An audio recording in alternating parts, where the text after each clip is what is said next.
jangan terlalu apa ya, kalau ada ulama deket sama penguasa itu jangan terlalu terus setan, terus salah belum tentu. Misal begini, kalau presiden mau deket sama Habib Lutfi, apa Habib Lutfi harus kabur ngumpet? Ya nggak betul dong, tanya mau deket Jokowinya. Jangan dianggap terus Habib Lutfi deket sama Jokowi itu terus Anda mau katakan dia ini ulama yang menyembah kekuasaan. Enggak juga lah. Terus Gus Yahya, PBNU, berapa ulama Kiai NU deket dengan Jokowi. Jokowi datang ke 1 abad, masa diusir? Nggak boleh. Diusir semua tuh Jokowi datang. Kapan nggak 1 abad? Nggak boleh. Jadi semua nggak boleh. Mau saya bilang tadi apa?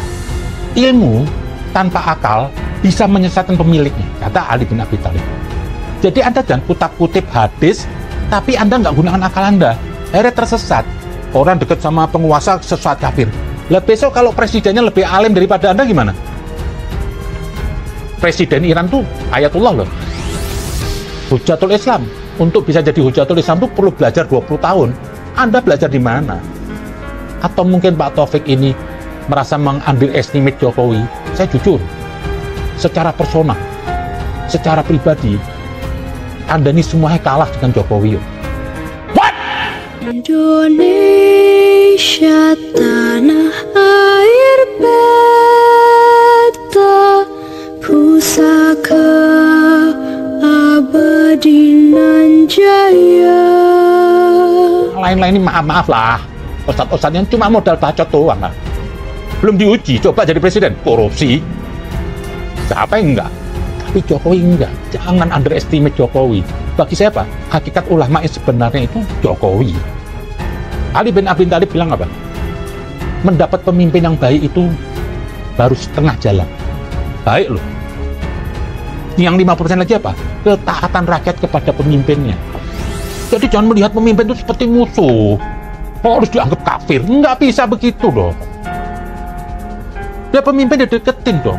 Jadi kalau ada Gus Yahya NU atau kiai yang lain atau Habib Lutfi deket Jokowi itu, emang kebetulan Jokowinya baik. Kalau deket sama SBY dulu dukung SBY, ya saya rakyat sekarang nggak butuh. Bisa malah, saya tuh kemarin ketemu ibu-ibu yang saya anggap ini nggak tahu dunia lah. Saya tanya, Bu, nanti pilih siapa Bu? Ya, pokoknya asal jangan Anies. Ibu bisa tahu, ini teknologi. Jadi jangan suka memandang bangsa ini bodoh, enggak. Ini bangsa semua cerdas. Nah, yang saya sayangkan apa?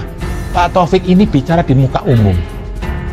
Yang dengar orang awam. Mau ngapain sih? Menilai ulama. Itulah. Jadi saya ambil kesimpulan di sini. Saya mintalah kepada keluarga-keluarga Pak Alwi yang ada di Jakarta. Untuk satu, meredakan emosi orang. Wajar orang marah. Orang masih menghormati dia sebagai ketua loh. Tapi harusnya keluarga Pak Alwi itu sadar diri. Harusnya seorang Taufik ini diganti. Kenapa? Sudah mencederai, menyakiti banyak bangsa Indonesia. Keluarga Pak Alwi itu apa? Keluarga Pak Alwi itu keluarga Duriah Nabi yang dibilang sekarang ini. Yang saya ini kelompok Habib yang kantornya di Tanah Abang itu. Kenapa saya berharap terus ini ketua diganti? Karena ketuanya aja bermasalah. Besok kalau ada anggotanya, ada Habib bermasalah, ya dia nggak mungkin. Buktinya, dia tidak pernah mengkritik ada satu anak murid Bahar mengatakan Habib Bahar sering bilang, belajar sama satu Habib sama ukurannya belajar dengan 70 kiai. Betul nggak? Satu Habib, walaupun Habibnya jahlun, maksudnya bodoh kata Habib Bahar, itu ukurannya perbandingannya amat 70 kiai yang alim. Itulah pernyataan konyol dari hasil didikan Bahar bin Smith, seseorang yang mengaku keturunan Rasulullah, akan tetapi kelakuannya sering mencoreng nama baik beliau.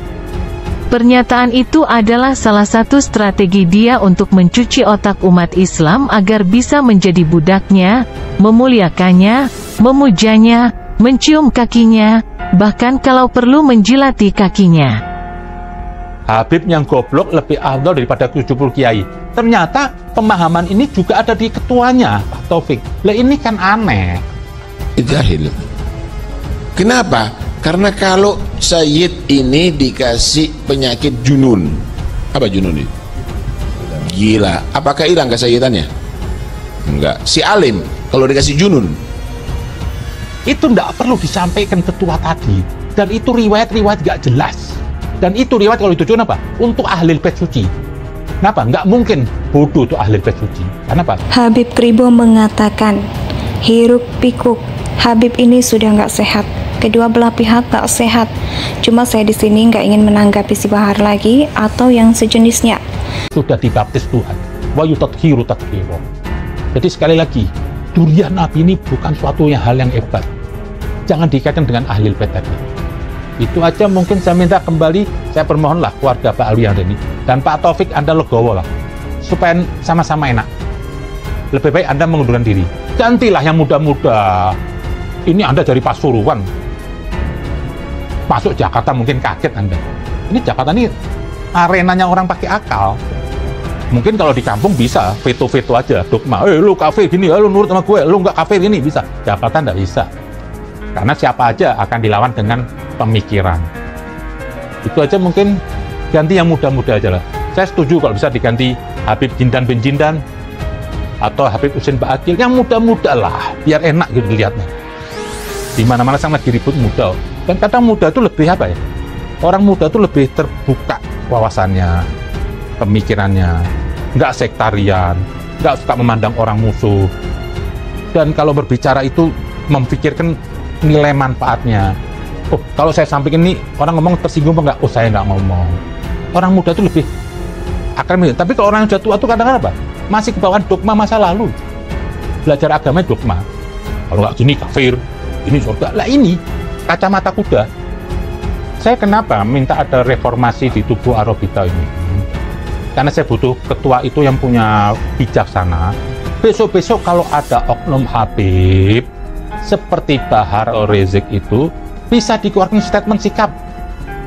Tidak harus Bahar jadi orang baik, tapi minimal apa? Arobita one sikap.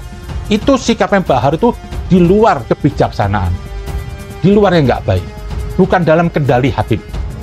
Perlu dikasih warning aja. Emang Arobita ini bukan lembaga yang bisa mengatur anak buah, tapi minimal ada keluaran statement. Lah, kalau ketuanya ini kemarin Pak Taufik yang punya karakter juga sama, pantes kok saya tunggu nggak ada berita, nggak ada permohonan maaf kek apa kek. Kan harusnya Anda tahu diri waktu si Bahar mengatakan kalau nggak ada orang Arab, orang sini nyembah pohon apa. Saya jujur saja, saya ingin mensikapi ketua Robitoh Alawiyah dan melihat dia ditunjuk sebagai ketua Robitoh. Itu saya nggak nyaman. Harusnya begini loh, mau organisasi apapun kalau ingin memilih seorang pemimpin atau ketua, itu harus punya apa? Ya punya track record yang bagus, yang tidak pernah bermusuhan sama orang, yang ceramahnya itu meneduhkan bukan memprovokasi. Terus nggak perlu mengadili orang, nggak perlu menilai sesama ulama. Kan aneh, seorang ngaku ulama bicara di depan orang awam, menilai ulama yang di depan Anda ini ulama itu. Bagi saya itu kalau ada ulama menilai seorang ulama di atas mimbar, itu bengkok hatinya, ujar Habib Kribo. Ini kan kebiadaban tingkat tinggi ini. Kok jadi begini? Sementara Rasulnya, Nabinya tidak pernah bangga sama dirinya. Karena bangga itu apa? Kesesatan. Kita merasa bangga sedikit itu sudah sesat. Indonesia sejak dulu kala tetap dipuja-puja bangsa.